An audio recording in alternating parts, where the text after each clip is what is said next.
प्रणाम। हम सचिन झा जी अहाँ सब के प्रणाम करै छी, गोर लागै छी। हम अहाँ सबके किछ चुटकुला के हास्य व्यंग के पिटारा लऽ कऽ उपस्थित भेल छी।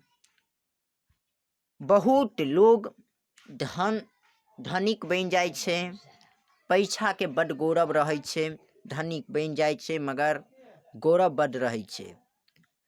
है एक दिन एकटा राजा से हमरा पाई के जरूरत रहे। एकटा राजा से पाई मांगे के लेल गेलहुँ तो राजा पाई नहीं देला, राजा भगा देलखिन।